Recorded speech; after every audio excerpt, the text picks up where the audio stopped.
Welcome back to Bloom. One local animal sanctuary is helping to save exotic cats, so we wanted to find out more. We visited Big Cat Rescue in Tampa to find out how they are helping these beautiful exotic cats.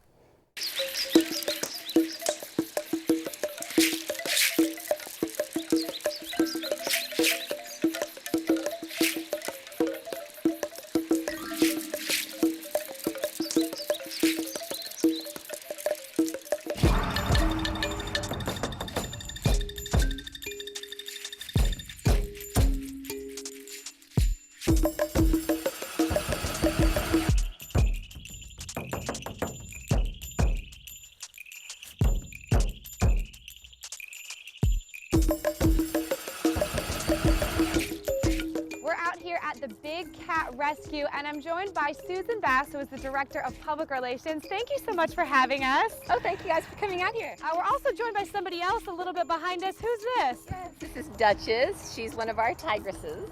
So tell me about Big Cat Rescue and the goal of Big Cat Rescue. Right. Big Cat Rescue is an accredited sanctuary for exotic cats. We were founded in 1992. We have about 65 cats right now, and all of our cats have been rescued from generally horrible situations where they've been in captivity. They can no longer be released. They're going to live out their entire lives here, and we spoil them and take care of them. We have an on-site hospital, so the cats at Big Cat Rescue get the best food, the best care, nutrition, and lives that they possibly can while being in captivity. Now, you said the word accredited, and that's really important to you guys, right?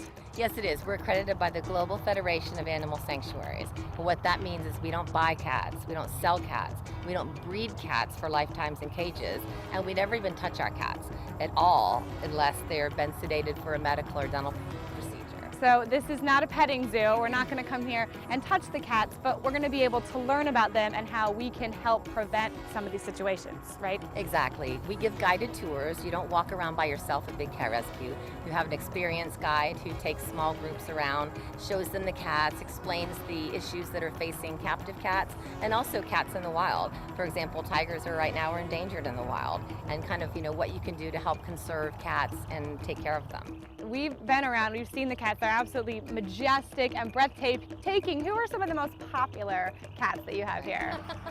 Well, everyone loves the tigers, and my favorite tiger is Priya, and she is just amazing. She talks a lot like I talk. And some people really like the leopards. We have a very popular black leopard named Jinx.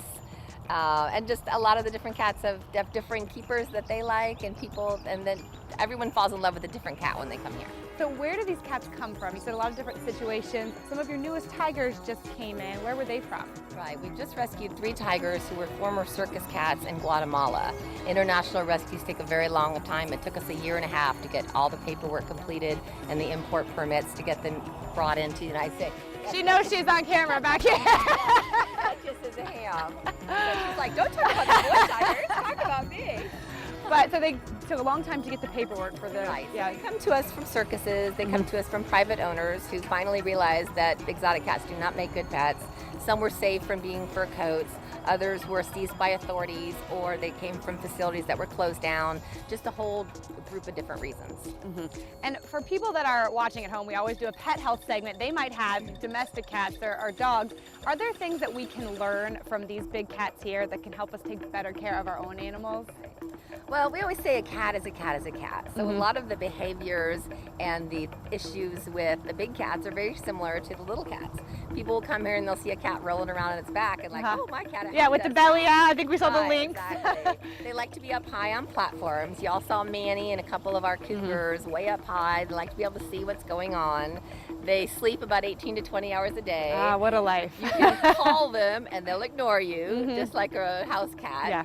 A lot of the things are very similar. They even get similar, when they get sick, they get cancers like regular cats or even people. They get arthritis as they get older, but they're very social too. They like a lot of people.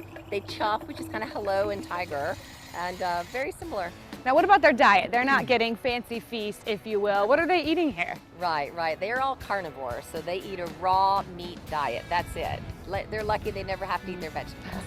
Now, something else I noticed here is that we hear that Americans, we don't take our vacation days. We don't go on enough vacation.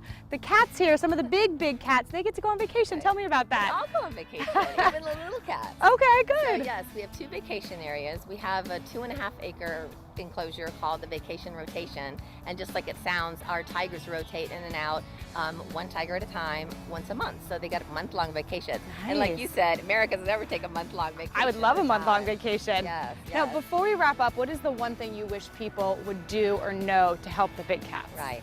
The best thing to know is that it's very cruel to keep these cats in cages. They should be living in the wild, whether it's a small bobcat or a large tiger or a lion. So we'd like people to know when you see a cat and they are in captivity, you know, a lot of times they're there for the wrong reason. Someone's bred them and is using them to make money. They're exploiting them or abusing them. So don't ever pay to touch a cat, to put them on your lap, to feed it a bottle.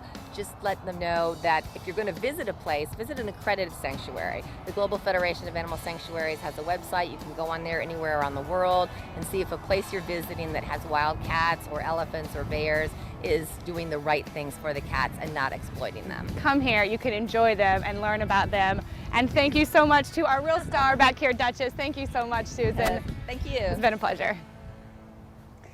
It was such an incredible place, and the biggest takeaway is, just like she said, these beautiful exotic cats should never be pets. We need to stick with our domesticated feline friends. And we'll be back with more Bloom right after this.